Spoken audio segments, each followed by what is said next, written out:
नमस्कार आप सभी को। आज मैं 10th क्लास के साइंस का chapter number 1 chemical reactions and equations के सेकंड पार्ट के वीडियो में आया हूँ आप सभी के सामने। मैं इस वीडियो के सेकंड पार्ट में केमिकल इक्वेशंस और बैलेंसिंग ऑफ केमिकल इक्वेशन के बारे में बात करूँगा। पर जिन्होंने मेरा पहला वीडियो नहीं देखा है वो मेरे डिस्क्रिप्शन में फर्स्ट वीडियो का लिंक है, उस लिंक पे जाके आप फर्स्ट वीडियो को देख लीजिए, जिससे आपका बेसिक कंसेप्ट क्लियर हो जाएगा। ठीक है, तो आज चलते हैं केमिकल इक्वेशंस और बैलेंसिंग ऑफ केमिकल इक्वेशंस पे। सबसे पहले केमिकल इक्वेशन होता क्या है? केमिकल इक्वेशन, सबसे पहले हम लोग ये समझते हैं कि जो हम लोग केमिकल इक्वेशंस की बात करते हैं, केमिकल इक्वेशंस क्या होता है और बेसिकली केमिकल इक्वेशन को क्यों लिखा जाता है। तो सबसे पहले केमिकल इक्वेशन की डेफिनेशन देख ले अगर।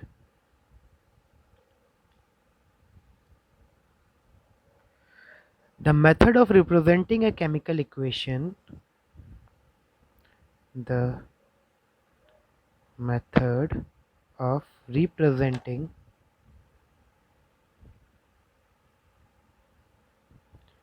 a chemical equation,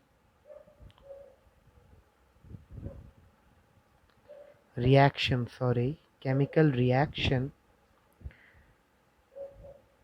with the help of symbols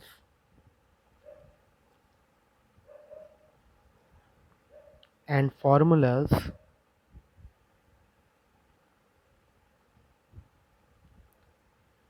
of the substance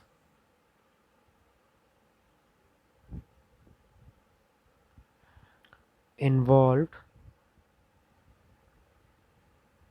in it is known as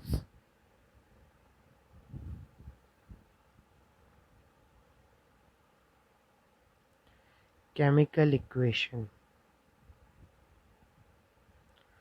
अब देखिए, मैंने केमिकल इक्वेशन की डेफिनेशन लिखी हुई है।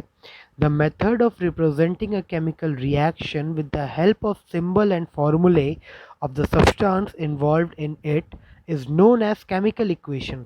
मतलब जो भी हम केमिकल इक्वेशन जब हम लिखते हैं तो रिएक्टेंट और प्रोडक्ट साइड में हम उनके सिंबल्स, यानी जो भी सब्सटेंस हमारा इन्वॉल्व हुआ है उसके सिंबल्स को हम रिप्रेजेंट करते हैं। और सिंबल्स को रिप्रेजेंट करने के बाद क्या होता है कि हमारा केमिकल इक्वेशन तैयार हो जाता है। केमिकल इक्वेशन को मैंने लास्ट लेक्चर वीडियो में भी बताया था आपको कि रिएक्टेंट एंड प्रोडक्ट के बीच में हम डिवाइड कर देते हैं। ठीक है, जो मेरा केमिकल इक्वेशन होता है वो रिएक्टेंट और प्रोडक्ट के उस पर डिवाइड हो जाता है। इसका एक एग्जांपल लिख के दिखा देता हूँ आपको। सपोज कीजिए H2 plus O2 gives H2O, यानी hydrogen plus oxygen gives water. ठीक है, अब मैं बात करता हूँ बैलेंसिंग ऑफ केमिकल इक्वेशंस की।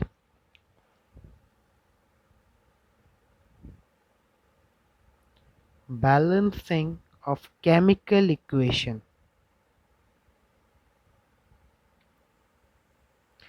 कि बैलेंसिंग ऑफ केमिकल इक्वेशन क्या होता है। अब सपोज कीजिए बैलेंसिंग ऑफ केमिकल इक्वेशन को हम ऊपर के एग्जांपल से थोड़ा देख लेते हैं कि जो हमने केमिकल इक्वेशन लिखा है उसमें जो रिएक्टेंट के साइड में हमारे पास जितने एटम हैं उतना ही एटम हमारा प्रोडक्ट साइड भी होना चाहिए। ये जो बैलेंसिंग वाला टॉपिक है ये काफ़ी इम्पॉर्टेंट टॉपिक है। ये आपको पूरे 10th में हेल्प करेगा। कभी भी कोई भी रिएक्शन आपका कितना सही है कितना गलत है वो हम बैलेंसिंग ऑफ केमिकल इक्वेशन से बखूबी समझ सकते हैं। ठीक है, तो बैलेंसिंग ऑफ केमिकल इक्वेशन की पहले आप लोग डेफिनेशन देख लीजिए, उसके बाद फिर मैं आपको बैलेंसिंग ऑफ केमिकल इक्वेशन कैसे करते हैं और क्या होता है वो बताता हूँ। ठीक है, तो the process of making the number of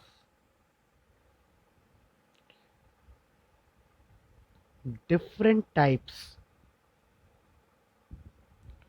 of atoms equal on both sides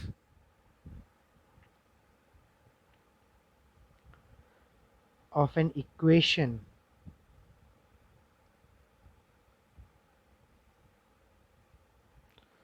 is called balancing of chemical equation.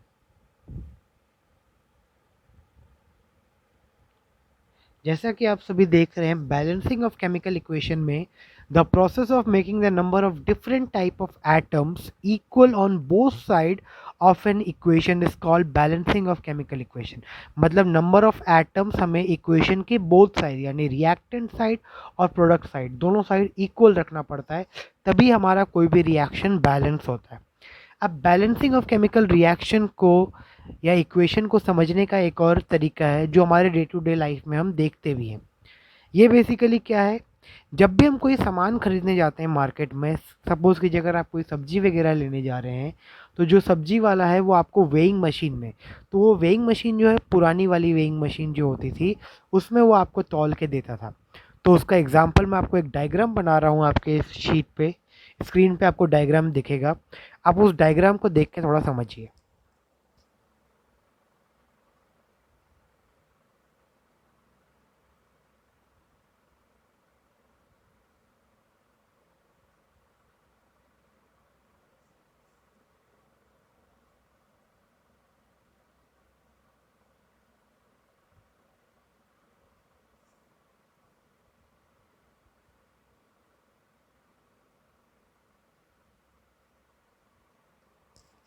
आप सभी ने ये देखा होगा मार्केट में कहीं ना कहीं। अब इसमें क्या होता है, मान लीजिए हमारा क्या है, एक रिएक्शन है, या फिर कोई भी पहले सामान के हिसाब से समझ लेते हैं फिर रिएक्शन के हिसाब से समझते हैं, ठीक है। तो इसमें बेसिकली क्या है कि जब भी हम मार्केट में कोई सामान लेने जाते हैं तो जो शॉपकीपर होता है वो एक पार्ट पे, सपोज कीजिए यहाँ पे कोई वेट रख रहा है और इस पार्ट पे जो सामान आपको चाहिए होता है वो रख रहा है, ठीक है। अब ये जो पार्ट है, ये जो है, ये अगर बिल्कुल सेंट्रल पोर्शन में है, ठीक है, अगर ये बिल्कुल सेंट्रल पोर्शन में होता है तो मतलब क्या है कि इन दोनों का जो वेट है वो सिमिलर है, ठीक है।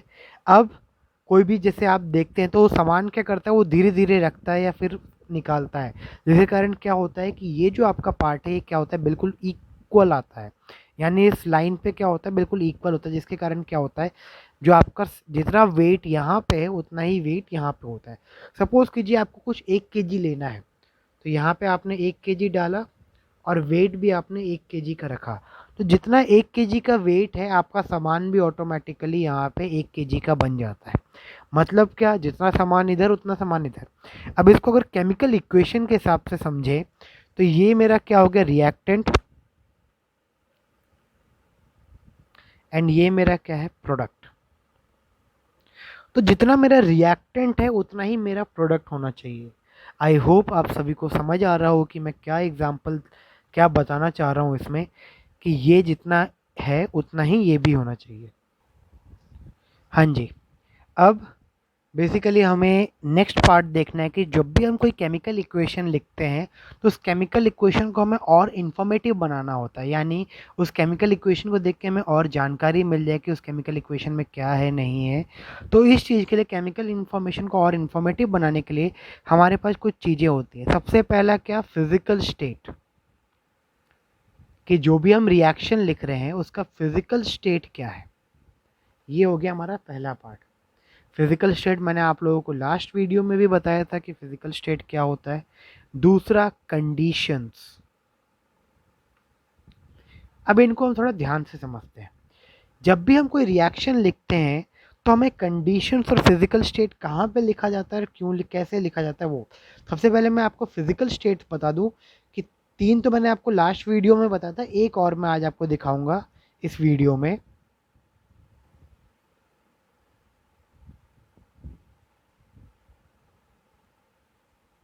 सबसे पहला आपका होता है सॉलिड, लिक्विड, गैस और एक्वस सॉल्यूशन। ये बेसिकली हमारे 4 हैं फिजिकल स्टेट्स जो हम जनरली हर इक्वेशन में स्पेसिफाई करते हैं।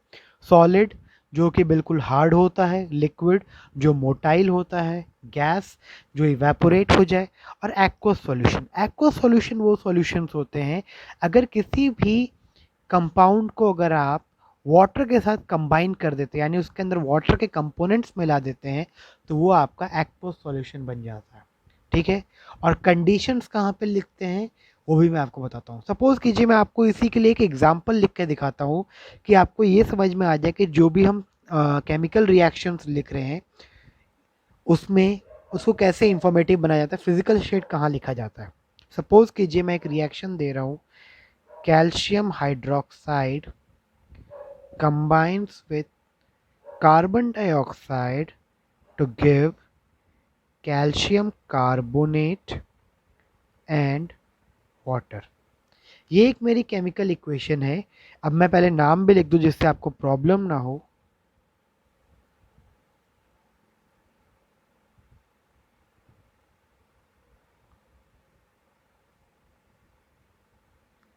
कैल्शियम हाइड्रोक्साइड और लाइम वाटर,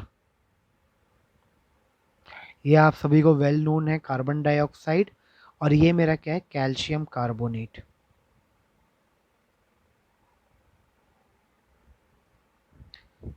ठीक है, अब देखते हैं कि इसकी फिजिकल स्टेट क्या है। ये एक्वस में होता है, ये गैशियस फॉर्म में, ये सॉलिड और लिक्विड। अब आप सभी का एक क्वेश्चन जनरली अराइज होगा कि हमें कैसे पता कि किसी भी कंपाउंड का फिजिकल स्टेट क्या है। देखिए ये बहुत आसान है, देख के समझा जा सकता है। जैसे कुछ चीज़ें हैं जिनका हमें पहले से पता है, जैसे carbon dioxide gas. Carbon dioxide जो होता है हमेशा गैशियस फॉर्म में प्रेजेंट होता है जब तक आपको कुछ और ना गिवन हो। ठीक है, तो कार्बन डाइऑक्साइड हो गया। वाटर, वाटर हमेशा क्या होता है, लिक्विड फॉर्म में ही आपको मिलेगा कभी भी केमिकल इक्वेशंस में, तो वो आप लिक्विड में लिख देंगे। नेक्स्ट आपका है कैल्शियम हाइड्रोक्साइड।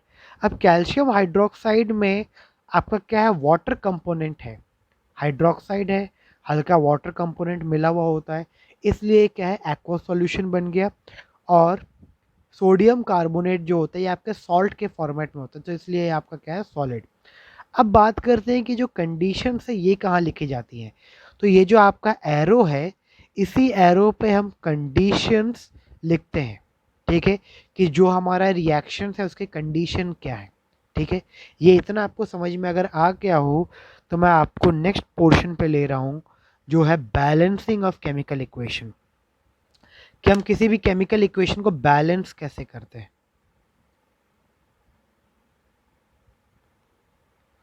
बैलेंस करने के लिए कुछ स्टेप्स होते हैं। सबसे पहला स्टेप, स्टेप नंबर 1, हम क्या करेंगे, किसी भी रिएक्शन को उनके सिंबल के फॉर्मेट में रिप्रेजेंट करेंगे। सबसे पहले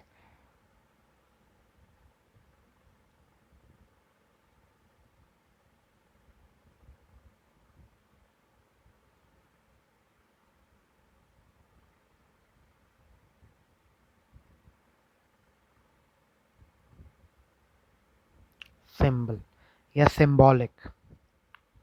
ठीक है, अब सिंबॉलिक पार्ट में अगर हमने रिप्रेजेंट कर दिया, देखिए जैसे मान लीजिए मैं एक सिंपल सा एग्जांपल आप सभी के सामने ले रहा हूँ, H2 plus O2 gives H2O। ठीक है, ये हो गया। अब मैंने क्या किया, ये मेरा रिएक्टेंट है, ये मेरा प्रोडक्ट है, इसको मैंने सिंबॉलिक फॉर्म में रिप्रेजेंट कर दिया। सिंबॉलिक फॉर्म में रिप्रेजेंट करने के बाद जो आपका मेन स्टेप होता है, आप क्या करेंगे कि आप इसमें लिखेंगे रिएक्टेंट साइड में कौन कौन से एलिमेंट्स हैं और प्रोडक्ट साइड में कौन कौन से एलिमेंट्स हैं और वो कितने नंबर ऑफ एटम्स में प्रेजेंट है। सपोज कीजिए मैं रिएक्टेंट में क्या क्या है, मेरा हाइड्रोजन और ऑक्सीजन। प्रोडक्ट साइड में भी क्या है, मेरा हाइड्रोजन और ऑक्सीजन, वाटर के फॉर्मेट में बना हुआ है, मगर ये क्या है, हाइड्रोजन और वाटर का, ऑक्सीजन का ही तो बना हुआ है। अब नंबर ऑफ मोल्स, कि ये कितने नंबर ऑफ मोल्स में प्रेजेंट है। हाइड्रोजन मेरा कितना है, 2 नंबर ऑफ मोल, ऑक्सीजन भी मेरा कितना है, 2 नंबर ऑफ मोल। मगर जब मैं रिएक्टेंट सॉरी प्रोडक्ट साइड में जाता हूँ, तो प्रोडक्ट साइड में मेरा हाइड्रोजन कितना प्रेजेंट है, 2, मगर ऑक्सीजन कितना प्रेजेंट है, 1। अब यहाँ पे एक और चीज़ समझने वाली है कि आप सभी ने law of conservation of mass पढ़ा हुआ है। Law of conservation of mass के अकॉर्डिंग क्या कहा जाता है, matter can neither be created nor be destroyed, it only transferred from one form to another form. मतलब इस चीज़ को अगर हम यहाँ पे समझे तो यहाँ भी आपका हाइड्रोजन, यहाँ पे भी आपका ऑक्सीजन, और ये भी यहीं पे है, बस क्या है, फॉर्म चेंज हो गया। ठीक है, अब मैं इसकी डेफिनेशन भी आगे आपको लिखवा दूंगा। ये समझ में आ गया आप लोगों को? ठीक है, अब हम इसका सेकंड स्टेप ये देखेंगे। जब भी हमें मल्टी जब भी हमें किसी भी रिएक्शन को बैलेंस करना होता है तो हम उसको होल नंबर से मल्टीप्लाई करते हैं।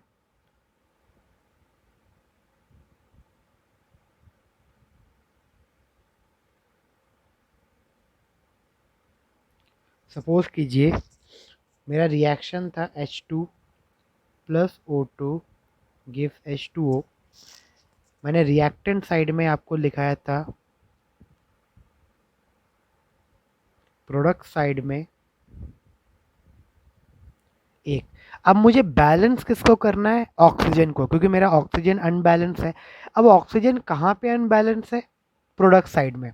ठीक है, तो जब भी मैं यहाँ भी सबसे मेन स्टेप है ये देख लीजिएगा कि जब भी मुझे ऐसे केस में करना होता है तो मैं क्या करता हूँ, मल्टीप्लाई करता हूँ बाय होल नंबर। ठीक है, मतलब मुझे इसको 2 बनाना तो मुझे इसको 2 से मल्टीप्लाई करना पड़ेगा, यानी ऑक्सीजन को मुझे 2 से मल्टीप्लाई करना पड़ेगा। तो जब मैं मल्टीप्लाई करूंगा तो मैं क्या करूंगा, यहीं पे मल्टीप्लाई करूंगा, यानी इसके आगे, यहाँ कुछ कुछ नहीं लिखूंगा, मैं सिर्फ आगे करूंगा। तो मेरा जब मैं रिएक्शन को लिखूंगा तो H2 प्लस O2, मुझे इसको 2 बनाना तो मैंने यहाँ पे क्या किया, 2H2O। अब मैं दोबारा से ये लिखूंगा,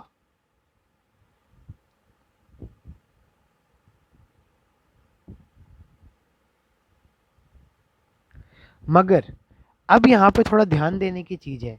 अब मेरा यहाँ हाइड्रोजन कितना हो गया, पहले तो 2 था, मगर जब 2 से मल्टीप्लाई मल्टीप्लाई किया मैंने तो हाइड्रोजन भी क्या होगा, मल्टीप्लाई हो जाएगा। तो ये क्या हो गया, 2 इंटू 2 4, और ऑक्सीजन मेरा कितना हो गया, 2 हो गया। अब अगर आप देखें तो मेरा क्या है, ऑक्सीजन तो बैलेंस्ड है मगर हाइड्रोजन अनबैलेंस हो गया। तो अब इस चीज़ को बैलेंस करने के लिए मैंने क्या किया कि मुझे हाइड्रोजन को भी दोबारा मल्टीप्लाई करना पड़ेगा 2 से। तो मैंने क्या किया, 2H2 plus O2 gives 2H2O। और जब मैं यहाँ पे लिखूँगा, अब 2 इंटू 2 4, और ऑक्सीजन मेरा कितना है, 2। प्रोडक्ट साइड में अगर मैं देखूं, हाइड्रोजन ऑक्सीजन, हाइड्रोजन कितना है मेरा, 4, ऑक्सीजन कितना है मेरा, 2। तो अगर आप देखें तो आपका हाइड्रोजन भी कितना है दोनों साइड, 4, ऑक्सीजन भी कितना है दोनों साइड, 2। तो ये क्या है, मेरा एक बैलेंस्ड केमिकल इक्वेशन है। ठीक है, और इसलिए यहाँ पे ये कहा जाता है कि यहाँ पे आपका law of conservation of mass लगता है।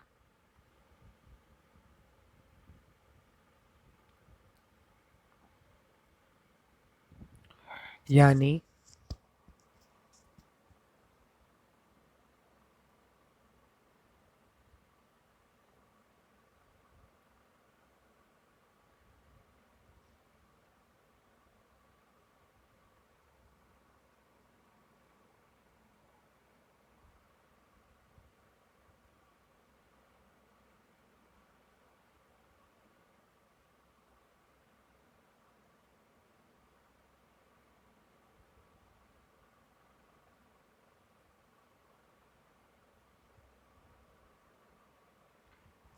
मतलब mass neither be created nor be destroyed, only transfer from one form to another. मैं आपको दोबारा ये स्टेप्स बता रहा हूँ, आप एक बार ध्यान से देख लीजिए। जब भी आपको कोई केमिकल इक्वेशन दी होती है उसको आप सिंबल के फॉर्मेट में लिख देंगे। दूसरा, अब आपको क्या करना है कि आपको उसके एलिमेंट्स को सेपरेट करके लिख देना है जिससे आपको आसानी होगी। उसके बाद हाइड्रोजन यहाँ पे आपका रिएक्टेंट साइड में कितना है, 2, ऑक्सीजन भी 2। हाइड्रोजन प्रोडक्ट साइड में कितना है, 2, मगर ऑक्सीजन कितना है, 1। तो जो चीज़ आपका अनबैलेंस होता है हमें उसी चीज़ को क्या करना पड़ता है, बैलेंस करना पड़ता है। ठीक है, तो आपको यहाँ पे ऑक्सीजन को बैलेंस करना था, इसलिए आपने क्या किया, 2 से मल्टीप्लाई कर दिया। टू से मल्टीप्लाई हम हमेशा होल नंबर से करेंगे और एलिमेंट के आगे करेंगे, एलिमेंट हो या फिर कंपाउंड हो उसके हमेशा आगे करेंगे। तो अगर रिएक्टेंट साइड में देखूँ तो मैंने कोई भी चेंजेस नहीं किए, तो इसलिए मैंने इसको सिमिलर लिख दिया। प्रोडक्ट साइड में मैंने क्या किया, टू से मल्टीप्लाई किया, तो मेरा हाइड्रोजन क्या होगा, 2 × 2 4 हो जाएगा। ऑक्सीजन मेरा क्या होगा, 2 हो गया। ठीक है, अब मेरा क्या है, ऑक्सीजन तो मेरा बैलेंस्ड है, अब हाइड्रोजन को बैलेंस करना है, वो भी किस साइड, रिएक्टेंट साइड।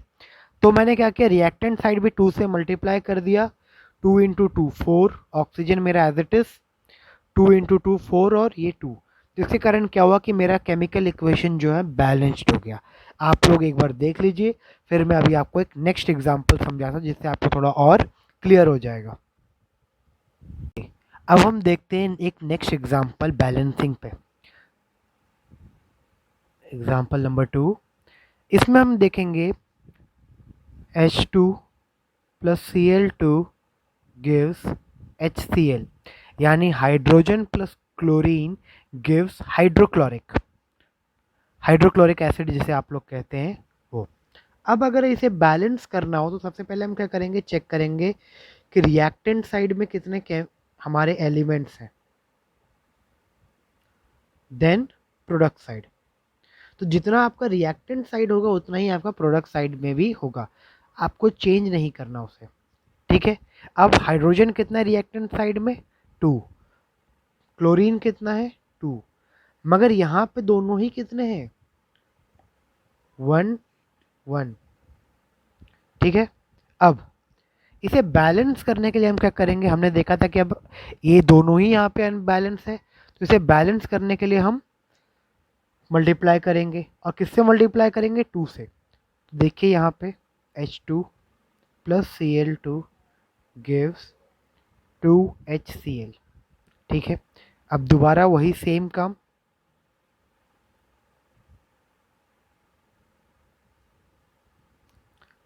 अब यहाँ पे तो हमने कोई भी चेंजेस नहीं किया, तो ये क्या होगा, एज इट इज, मगर हमने यहाँ पे चेंज किया है। अब हमने 2 से पूरे कंपाउंड को मल्टीप्लाई कर दिया, तो हाइड्रोजन कितना हो गया, 2, क्लोरीन कितना हो गया, 2। तो आप देख सकते हैं कि जो मेरा एक केमिकल रिएक्शन अब आया है, ये क्या है, मेरा बिल्कुल बैलेंस्ड केमिकल रिएक्शन है। ठीक है, एक और एग्जांपल लेके समझते हैं। एग्जांपल नंबर 3, अब H2 plus N2 gives NH3।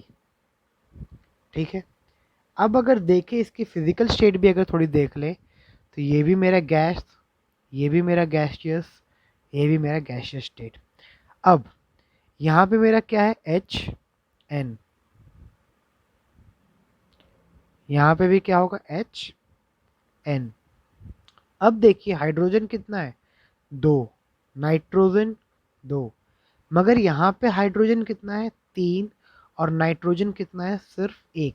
तो आपका केमिकल रिएक्शन क्या है, अनबैलेंस्ड है।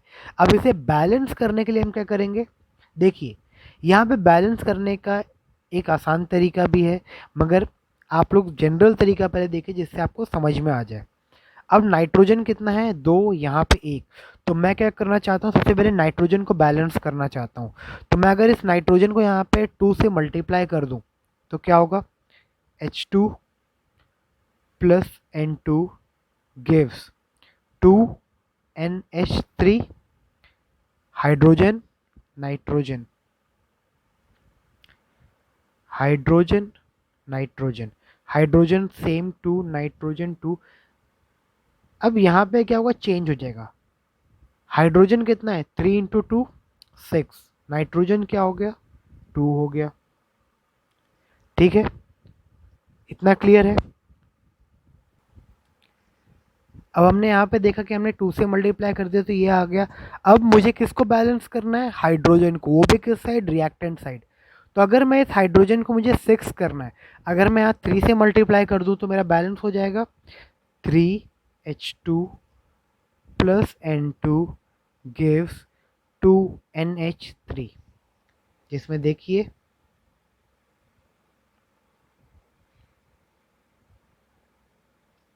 हाइड्रोजन कितना है मेरा, 3 × 2 6, नाइट्रोजन 2, हाइड्रोजन 3 × 2 6, नाइट्रोजन 2। तो अगर आप ध्यान से देखें तो मेरा ये जो केमिकल रिएक्शन है ये क्या है, बिल्कुल बैलेंस्ड केमिकल रिएक्शन है। ठीक है, ऐसे ही एक और आखिरी एग्जांपल मैं आपको दे देता हूँ जिससे आपको और क्लियर हो जाए। वो आपका क्या है, Na plus H2O gives NaOH plus H2। ये आपकी एक केमिकल रिएक्शन है। तो इसको लिखेंगे कैसे, आप ये देखिए।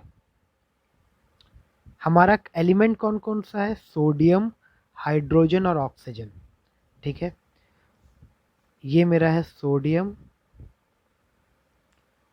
वाटर, सोडियम हाइड्रोक्साइड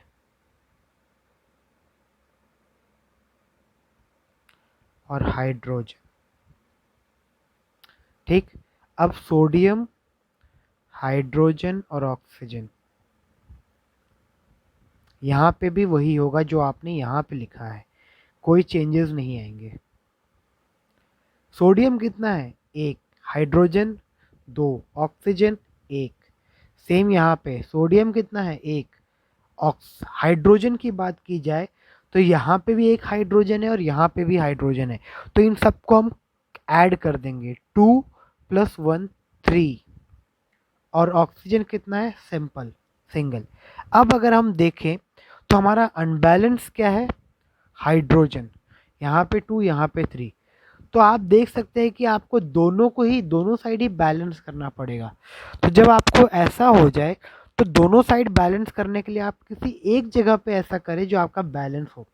तो सपोज कीजिए अगर मैं यहाँ पे 2 से मल्टीप्लाई कर दूँ और यहाँ पे भी 2 से मल्टीप्लाई कर दूँ तो मेरा क्या बैलेंस होगा, चेक कर लेते हैं।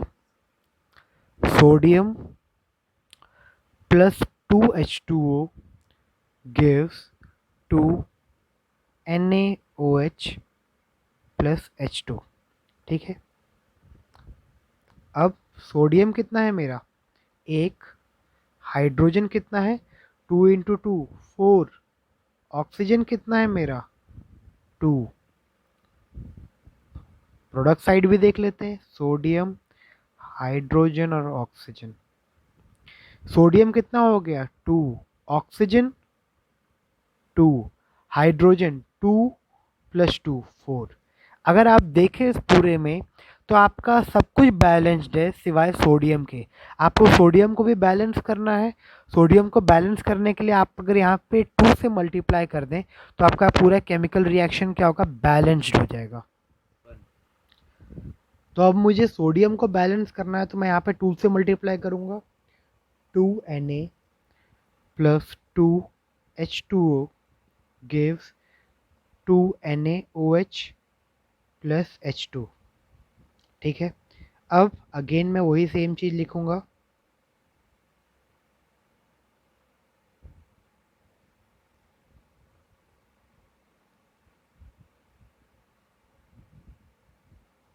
सोडियम कितना है, 2, हाइड्रोजन 4, ऑक्सीजन 2, यहाँ पे सोडियम 2, ऑक्सीजन 2, हाइड्रोजन 2 + 2 4। तो अगर आप देखें तो मेरा ये केमिकल रिएक्शन क्या है, बिल्कुल बैलेंस्ड केमिकल रिएक्शन। तो आज के इस वीडियो में मैं आपको इतने ही एग्जांपल्स दूंगा। नेक्स्ट वीडियो में मैं आपको फिर कुछ नए एग्जांपल्स और चैप्टर के नेक्स्ट पार्ट पे मूव ऑन करूंगा। सो आज मेरे इस चैनल को सब्सक्राइब कीजिए, वीडियोस लाइक कीजिए और बेल आइकन को प्रेस करेंगे तो आपको जो भी करेंट नोटिफिकेशंस होगा मिलेगा। तो do subscribe my channel and like the videos. Thank you.